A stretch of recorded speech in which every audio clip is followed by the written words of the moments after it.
entrepreneur in Even Ghana. before you talk about value addition, there's the problem of our huge food import bill. When I was in office, we were importing about $500 million worth of rice a year, and we're producing some locally. Today, we're importing 950 million, almost $1 billion worth of rice. And that is only rice. You talk about tomato products, you talk about vegetable cooking oil, you talk about poultry products, you talk about fish and all that. There is the need to diversify our economy. You cannot do it overnight, but the process must start. That we're able to cut down our food import bill. If we're able to cut down our food import bill, we'll be saving Ghana $3 billion a year. That alone is enough to reinvest in the country and be able to add the kind of value that you are going to talk about. But how do you intend to achieve that? I think that farmers need support. We've approached it the wrong way.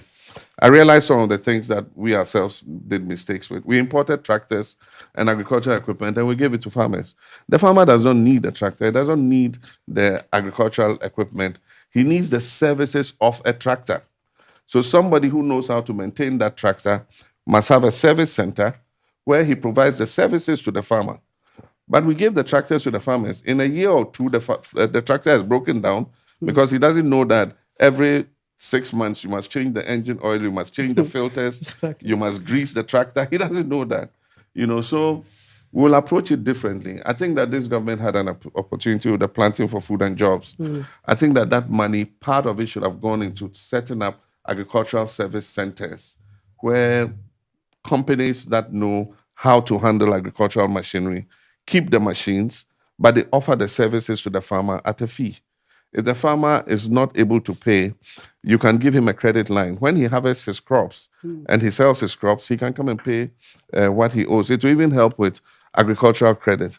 Because one of the things that I do on the continent is to travel different African countries, promoting young entrepreneurs. And one of the problems that everyone talks about is funding, especially in the agri sector. Yeah. I mean, the youth of Africa today cannot fund this kind of project. So I don't know if the government will come in terms of, if your government comes to power, you come in terms of providing funds for young farmers. I think that would be incredible, man.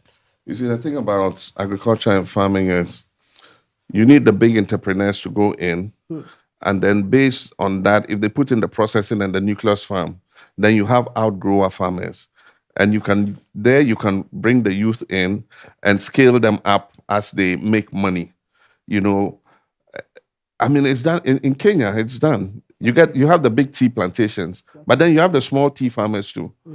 And the small tea farmers, when they grow, they sell to the big tea plantation who process the tea for export, and so everybody makes money.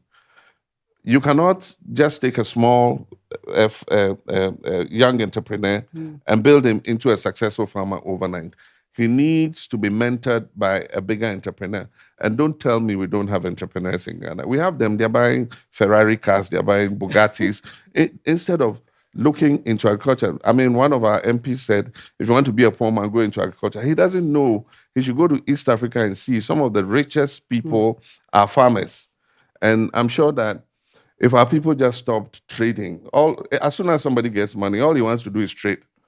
Make so. Yeah, no. And then go to China, go to Dubai, go bring things, come and sell. And so when duties are high, we're crying, Guta is on strike, and so on and so forth. But I mean, if we're able to grow what we eat what we grow, I think that we would be successful as a nation. It's a process that must start. And I had hoped that this government would be able to start it. But unfortunately, the economic crisis in which they have landed the country, I wonder how we're going to be able to raise the capital. But these are the kinds of projects that African Development Bank is interested in.